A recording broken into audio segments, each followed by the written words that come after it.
Good morning. I'm very pleased to welcome Karien Beuidenhout here this morning. She talks to us all the way from Paarl. She is the manager, as you can see on the screen, of the South African Fynbos cut flower industry. Karien studied at Stellenbosch University. She did a lot of work with the Agricultural Research Unit for about 15 years until she accepted this position as the manager of the cut flower industry in 2015. So she has both a scientific background and obviously a lot of practical experience. So Karien, thank you very much for preparing your presentation and for being willing to talk to us. We're really looking forward to it. Thank you very much, Hat. It's a pleasure to be with you and the audience this morning. So I'm Karien Beuidenhout, manager for Quake Flora SA and representing the Industry Association. This morning, my talk, I would like to share with you just quickly the outline. We'll look at the introduction to the plants. I'll give you some history of the industry, structure of the industry. We'll look at some export data, some price trends, and see what are the challenges of a Fynbos producer. And then we'll end up hopefully on a high note with something to be proud of. So to first introduce you to the plants, we need to go to Greek mythology. Proteus was the mythological Greek god when grasped tightly would change into numerous forms. And this variability within Proteaceae is most probably why Linnaeus named this family after Proteus. Proteaceae, the family, includes about 80 genera and approximately 965 species, so it's quite a large family. 330 of these species from 14 genera are confined to the Cape Floral Kingdom, where you are finding yourselves today, which is a very biodiverse region. These plants are adapted to low pH, to nutrient-poor soils, and they don't do well in harsh climates. Too high temperature, too low temperature, they don't thrive. If you're up north and you have frost, you will most probably not be able to grow them. When the temperatures stay above 35 for extended periods, also they're not very happy. The most cultivated Fynbos cut flowers are from 3 genera called Protea, Lycospermum, and Lycodendron. And I've tried to illustrate it to you in the pictures at the bottom of the screen. I think Protea is quite well known to everybody. And then Lycospermum is also called pincushions. And Lycodendron, they're cone bushes. And there's a whole register of international Protea cultivars that were bred specifically for the cut flower industry. Now, if we move on to the history of the industry, we go back right to the beginning in the 1800s, when the mission stations Elim and Genadendal traded dried Protea flowers. The street hawkers sold sewejaartjies, or also known as everlastings, at the market in Cape Town. And it was obviously a very informal trade. Then around 1910, Mr. A.C. Buller grew Proteus and Aroides in Stellenbosch in the Banghoek Valley on a scale much larger than the normal garden. In the 1940s, Mr. Middleman supplied Proteaceae seed to different people and different growers. There was quite an interest that started in this group of plants. Then from 1940 to 1970s, Mr. Frank Batchelor started the commercial cultivation for cut flowers. Frank was the first Protea farmer to market cultivated Proteas overseas. He was also the first breeder. He registered 5 of his selections in 1974. He also started utilizing vegetative propagation, in other words, cuttings, which has the advantage that your plant material is much more uniform than when you plant seed, where there's a lot of genetic variation. He also founded the SA Wildflower Growers Association, which we could say was the very start of Cape Flora SA. And he also put his farm at the disposal of the University of Stellenbosch for research on Proteas. So Frank also had a long-term vision. When he passed away, he donated his farm to World Wildlife Foundation, and today it's in private ownership, but I'm very glad to say that at least there is still some proteas being grown on the farm. And to Frank's biggest disgrace, maybe, there's also a Fynbos disease that was named after him, called bacheloromyces. Then by 1958, Mari Fuchs published a book, and which largely enabled cultivation of proteas. And by 1965, thanks to Walter Middelman and Frank Batchelor, SAPIX was born, which was the official protea industry body. From there on, research became very important to the industry. Lots of development was needed, and some of the pioneers included Mr. Gert Brits. He was the first breeder. Dr. Gerard Jacobs, he did lots of work on the horticultural aspects. And Dr. Sharon van Broemsen, who did most of the disease research. In 1981, the International Protea Association was formed, which means by that time the world noticed these plants and their potential as cut flowers, and international collaboration started.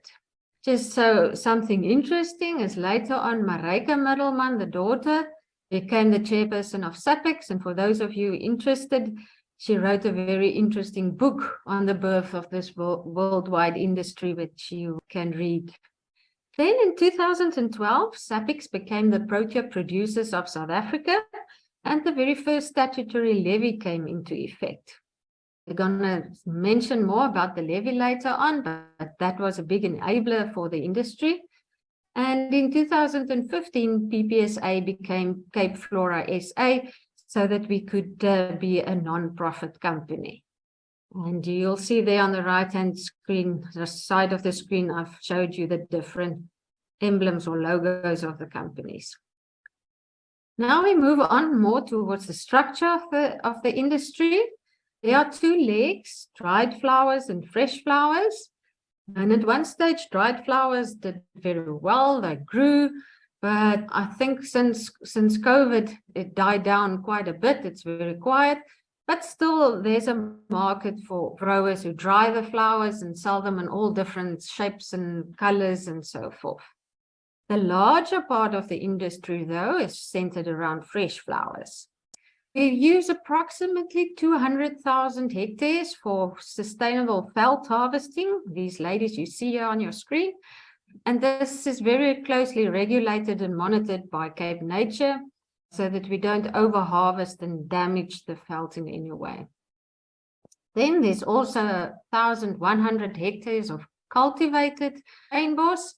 The majority in the Western Cape. Our climate is just suited to it, but there's also production in the Eastern Cape and KwaZulu-Natal.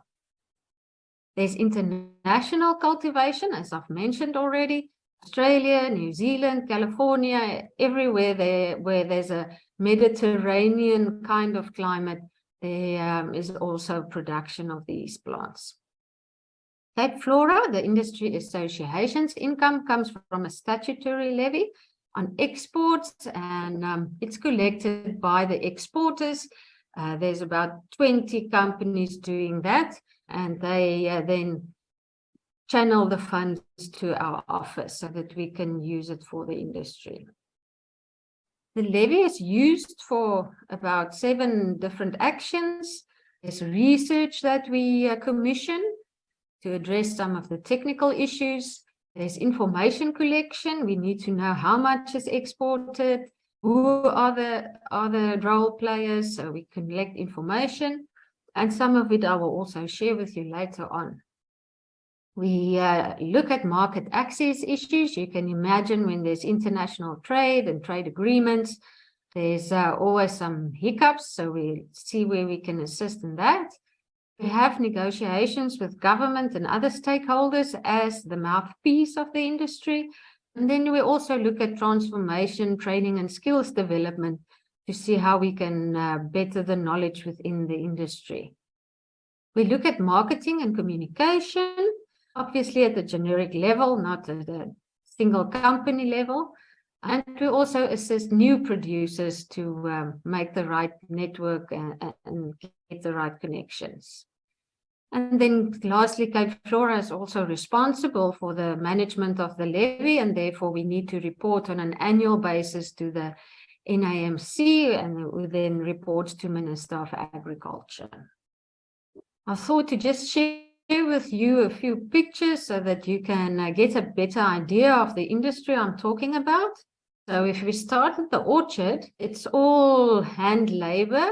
Yes, there's some tractors moving to mow the lawns and so forth, but there's no machine harvesting. It's harvested by hand. And it's very much farmed like a fruit farm would be, with irrigation and fertigation and pruning and so forth. From the orchard, we move on to the pack shed. And here we're basically looking at grading the product. A flower farmer is paid per centimeter of stem length. So the product needs to be graded 40 centimeters, 50 centimeters, so forth. And then also if the end product is a bouquet, they need to put together the different products to form the bouquet and to have everything neatly packed together. Proteas are packed dry in a box, as you can see on the left of your screen. They don't travel in water, but I assure you, once they rehydrate, they are in perfect shape, so no need to worry about that. There's two ways of transporting the flowers. Obviously, the back of the bakkie is where they start, but then the box can either be palletized for sea freight, as you see on the left, or neatly stuck together for air freight, depending on where the end customer is. Who sells the product? Well, there's a whole different ballgame. We see the retailers being part of the chain. We see online sales, street vendors, wholesalers, florists. And interestingly, after COVID, we saw a big increase in the sales going through retailers. And we saw a bit of a quiet down on the florist side. It seems people want to grab a bunch of flowers for their homes to brighten up the home. To have a fancy bunch of stylized flowers went a bit down. How is it sold? Well, there's two different categories that it's sold in. On your left, you will see the first is called bouquets, where we put together a bunch of different products, sometimes even combined with the more traditional cut flowers, roses, and so. I also thought to point out to you that there's even some coloring of product going in sometimes, where the market asks for a very bright protea. There's a bit of a pink or a yellow that goes into the mix to make it more interesting. Then the other side of the product is where it's sold as a straight line, for a king protea, maybe as a single stem, or for the others as a bunch of the same product put together. So if we look a bit at the exports, for very long, that was the main focus of the industry. It's quite a niche product, quite an expensive product, and therefore the overseas markets was the main source of income from the industry. But I must also add that recently, with the growth in the retailers, we also see a very lucrative market there. So if we first start off by looking at the main export countries, we see that the EU takes the biggest portion, and then next in line is the Far East. Traditionally, the EU has been our traditional market, well established. I also need to point out that the Netherlands is the flower hub of the world. So lots of flowers from right across the world goes to Holland. And from there, it's transported by truck or whatever ways to other countries.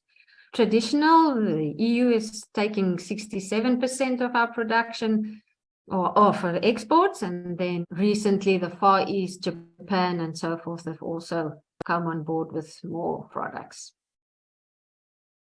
So yeah, I'm just quickly going to highlight a few things, few products. We deal with close to 150 different products, so I won't bore you with all the details, but I thought I would highlight a few. And this category is focused on proteas. We will see on this slide is that there's quite a season going. September, October is sort of a peak season, whereas December and January is more quiet. You'll see that the trends differ a bit from year to year, and that also between products, some products increase in popularity and others decrease. Flowers are like fashion. It depends on what the taste for this season is. You can see there at the right top, those are the numbers of stems exported each year. For proteas, we're looking at around about 3 million stems per year exported. This is also protea exports, just a comparison between years. You'll see that lately the king protea or Protea cineroides has grown quite a bit. We also see that Sylvia, which is more medium-sized protea, is increasing. And as I said, it depends on what the market wants and when they want it. The other interesting product I thought of sharing with you is called Blushing Brides.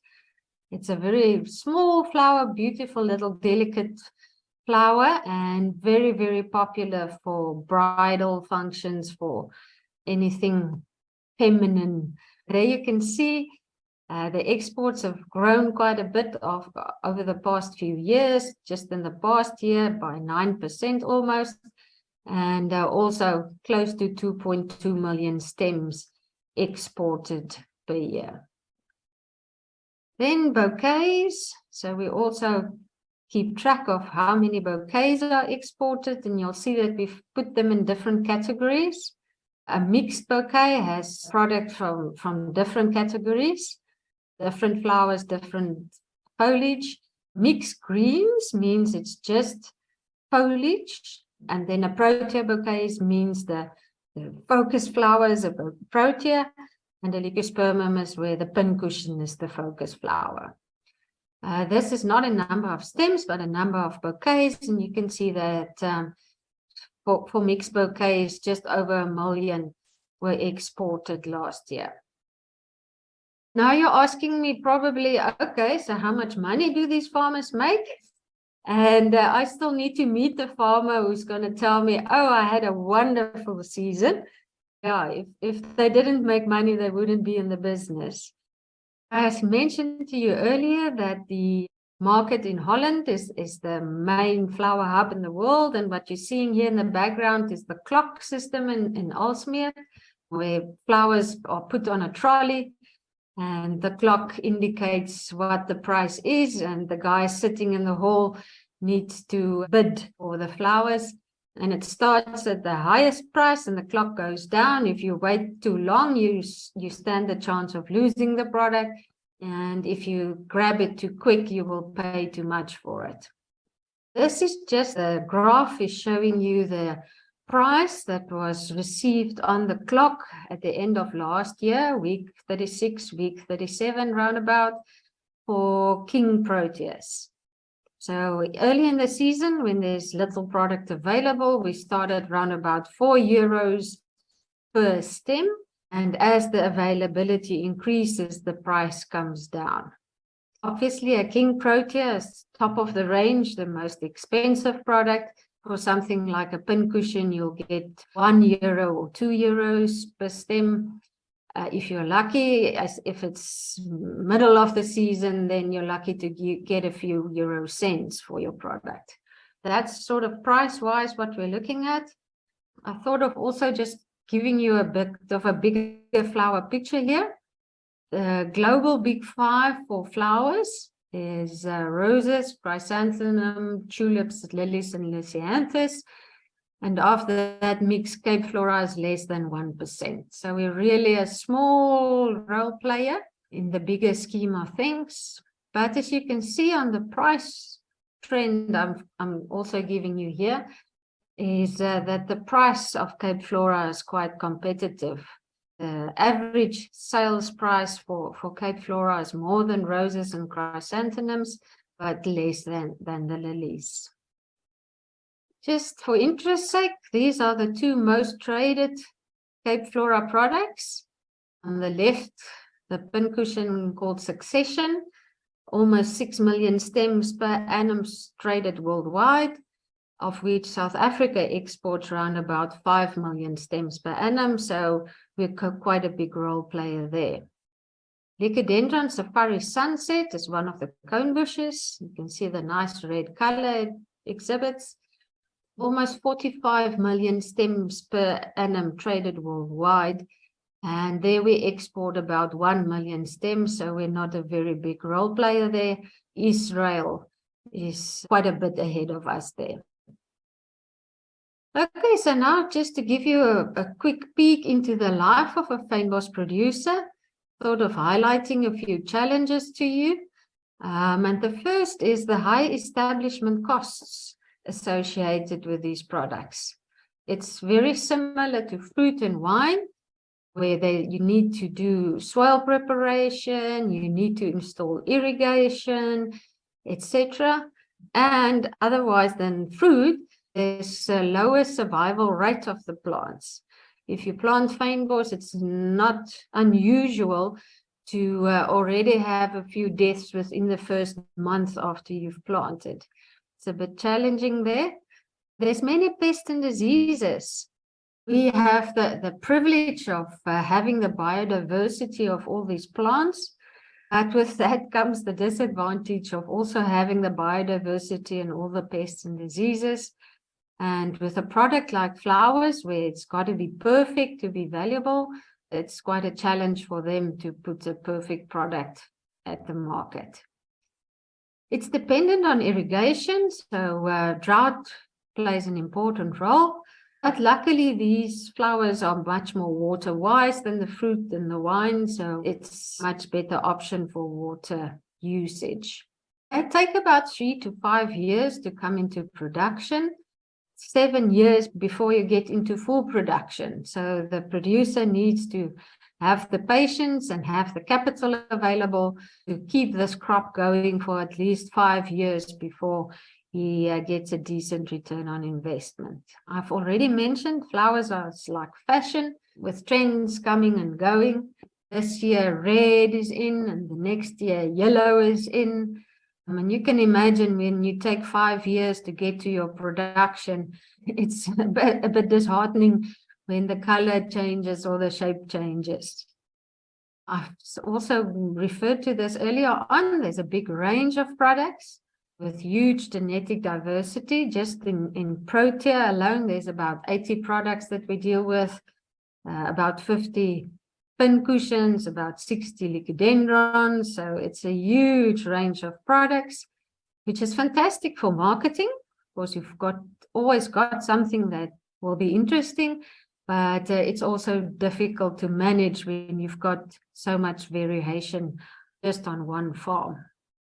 And then in these times when we struggle with load shedding and corruption and whatever, I thought I would say that there's also something to be proud of, and this is our flowers. Cape Flora SA joins some international shows from time to time. There at the right-hand top, you can see where we've attended the International Flower Trade Show. And I never have a quiet expo. There's always people coming around and asking about the flowers. The last few years, we've also attended the Guyang Flower Show in South Korea.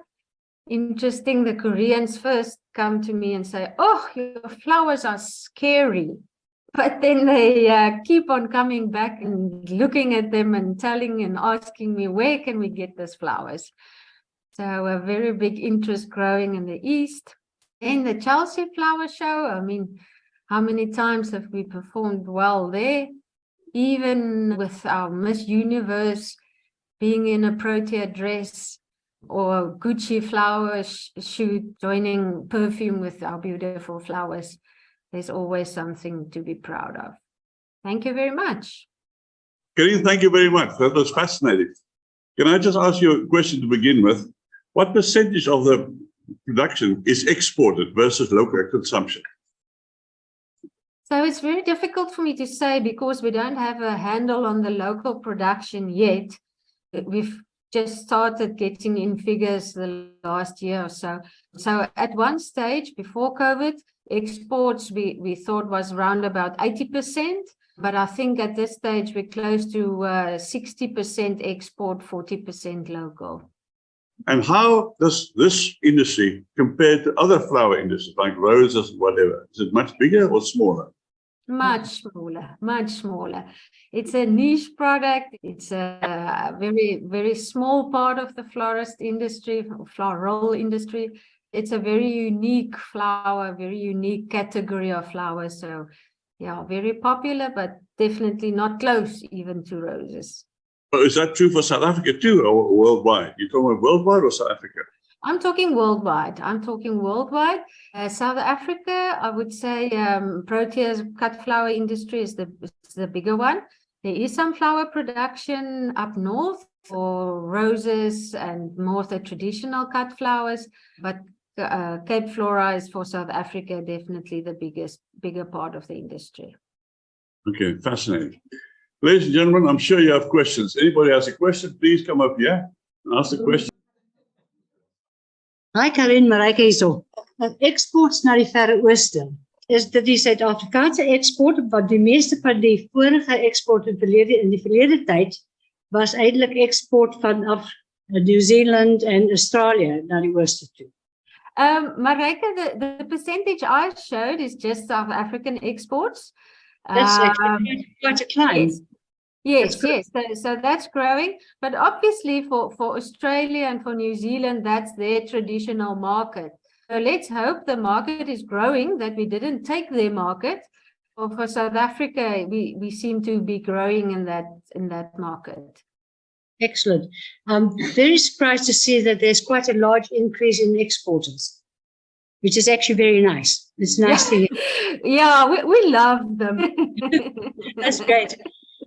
The question is, he said he thought that Kenya was a large grower of proteas. Is that so? No. Luckily, the Kenyans' climate is not good because their day length and is similar. Their day and night is same length. The proteas won't do good in flowering there. They might get them to grow, but the flowering is not going to be perfect. Oh, the Kenyans export roses, somebody says in the audience. In big volumes. Yeah, big in roses. Anybody else? Internationally, who are our biggest competitors? Yeah, I don't know what to answer. I think at this stage, we still have a few advantages. I think there's some good growing happening in Ecuador and so forth, but the knowledge hub is still with us. I'm careful, but I think we're still the biggest one there. Somebody said there are more general proteas in Australia than in South Africa. That's quite right, but the flower industry based on wildflowers isn't as big there for proteas and licodendrons as it is here in South Africa. Can I ask you, you showed us a map where these flowers are being produced worldwide. Right. Now, are all those indigenous plants, or were some of them exported from South Africa and then cultivated in those countries? Okay, so the map I showed was for the exports, so the countries we export to. There are other countries cultivating Proteaceae, but it's mostly cultivars originating from South Africa. There's a big breeding program in Hawaii where they also get plants from. And there's also some nurseries in Australia. So it's different cultivars originating from different parts of the world that's cultivated worldwide. So how many countries in the world have indigenous proteas? Sure, that I won't be able to answer. It's mainly South Africa and Australia, but I think there's even Proteaceae growing up in Africa as well. So yeah, I don't know to answer you there. Is there a difference in the soil preparation between the Western Cape and other parts of the country, like KZN and so on? So soil preparation differs from farm to farm. I mean, not even talking about provinces, it differs between farms. And there's two things to consider. It's the physical properties of the soil and the chemical. Physical, we need soils that are well drained. The proteas don't want to have wet feet, as we say. And chemically, you need to have the right proportions of nutrients in the soil. The proteas are nicely adapted to nature, where I've mentioned the nutrient poor soils. So if you plant them in a very rich soil, they can't distinguish when to stop eating. So sometimes they eat too much, and they get toxicities and so forth. Especially phosphates, we often see phosphate toxicities. So yeah, when you start with the cultivation on a farm, you need to look at both physical and chemical properties of the soil. Okay. Yes, Roger. Ask where most of the cut flowers grown, Western Cape or where? Yes, I think you showed it earlier on the map. Just repeat that. Most of the farms, Western Cape, and not into the Karoo, more along the coast from, I would say, Nieuwoudtville, that side. It goes up into Knysna, Karien, that side in the Eastern Cape, but it's all along the coast, because inland there's frost and they don't like that. Yes, go ahead. He says that the warata is an indigenous flower in Australia, but it also grows well here. So the warata, just for the audience interest, is a flower that almost looks like a pincushion, but it's got a very deep red color, and the leaves look quite different to our pincushion leaves. And the growth habit of the plant is also quite different from our pincushions. It's indigenous to Australia, and we have some of it here, but the cultivation is still a bit of a challenge. It's a challenge to get the right cultivars and the right soil conditions and so forth. So there are a few growers in South Africa who's got it, but it's not our main game. Just to add on a geological note, you talk about the flowers being all the way around our coastline, and the correlation is with the TMF. These big white layers of rocks behind us, because they're basically sandy. They have no real soil or compost. When we try and grow proteas, we overtend them, and of course they die. And what we forget is that these TMS rocks go all the way to Natal, up our eastern coast. A lot of the proteas in Natal are being grown around places like Hilton, which is again on Table Mountain sandstones. And I think some of you will know that in Natal, between Maritzburg and Durban, there's a Table Mountain. It's a big flat top mountain. If you're going up the highway to Maritzburg, it's off on your right. So again, as we see in so many things, geology and the soils that go with that geology play a huge role in things like this or these wonderful plants. And I just have a question. We see it with the succulents, how bad, and you talked about corruption and those sort of things, how big is the illegal poaching or removal of proteas and fynbos? We have on botsock walks have actually seen poachers or people removing the fynbos illegally. So unfortunately, it is a reality. There is harvesting in the veld taking place by illegal harvesters. But Cape Flora is working very closely with Cape Nature to see how we can close that loop. Stolen flowers need to go to a pack house, need to go into the formal value chain most often. And there we've been very vigilant to close the loop there. But unfortunately, it is a reality that there's theft happening out there. You can imagine the difficulties the authorities have to help the legal flower seller to sell his product, and to stop the illegal guys from doing business. As you might have guessed, the previous speaker was a geologist, Karien. I have Yes. huge respect for those people. There's some other farms that don't have necessarily borders, but there's one area, one general area, or they all have borders, which is easier to control.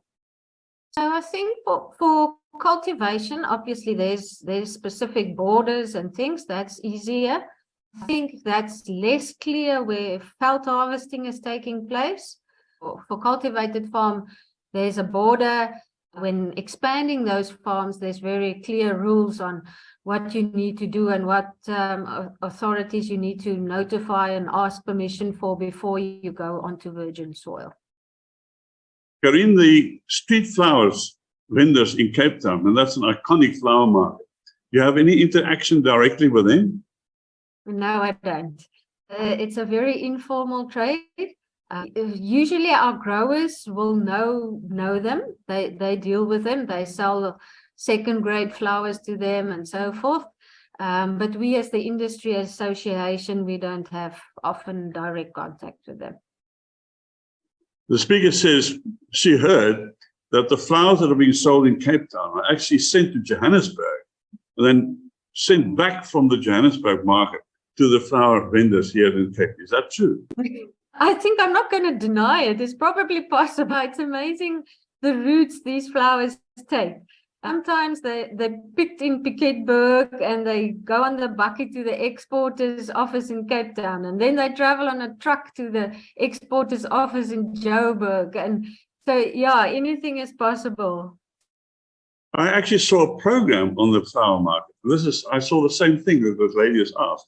There's apparently a very sophisticated market in Johannesburg where they bid for the flowers, and they are agents that bid on behalf of the street vendors in Johannesburg, and once they bought, it's sent back to Cape Town. Is that so? There's a flower market in Johannesburg called Multiflora, and it's sort of a smaller version of what you saw there on the clock.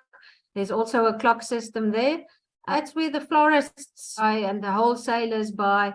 Yeah, it's possible that on Multiflora's market, somebody buys flowers and then that which they can't get rid of quick enough, they sell on to the rest of the market chain. Complicated business. Anything else? I just want to know, what effect does the cultivation of our beautiful flowers have on the natural growth of our plants in the veld? And are you not concerned about hybridization? There's different ways to look at this. The first that I would like to mention is that the cultivation, I think, is taking away a lot of pressure on the veld. In the beginning years, the proteas were picked from the mountains. Obviously, that put a lot of pressure on the veld. Now, by cultivating these flowers, we don't need to pick king proteas from the mountains anymore. We cultivate it, so that can be preserved. Some of the product we cannot cultivate, and that's picked from the veld, and that's why it's important for Cape Flora and Cape Nature to keep a close eye on that product to make sure that it's not over harvested. Yes, there is hybridization possible between the cultivars and the veld product, but I don't think it's something that happens en masse every day, everywhere. The Proteaceae family is very interesting. I had discussions this week with Cape Nature where they thought I was lying to them sometimes, but the breeding system and the pollen and the what else from Proteaceae is quite interesting. So a protea, king protea, can even pollinate itself. Yes, it's not impossible for a cultivar to pollinate a veld plant, but I don't think it's a huge risk. A huge risk to the veld is fire. If I say fire, all of the protea producers get cold sweats. That's really a big thing we need to look at and manage as far as we can. Yes, hybridization between the cultivars and the veld product is possible. You mentioned that part of the levy is used for research. What is the focus of the research that you do? That differs from time to time, whatever the needs are of the industry at this stage. It's a project at the University of Stellenbosch Mechanical Engineering to help us relook the box. I showed you that box where the flowers is packed in. We find that it's now time to relook the design and the material that's used to make the box, so that we can ensure that there's premium quality reaching the market on the other side. Proteas breathe a lot. So when you put them in a box and there's temperature variation, there's condensation that takes place inside the box, and then it's very easy for that large box to just collapse. And you can imagine when transporting a delicate thing like a flower, that's not what you want. So one of the projects at the moment is looking at the design and the quality of the material so that we can set a minimum spec for the cartons.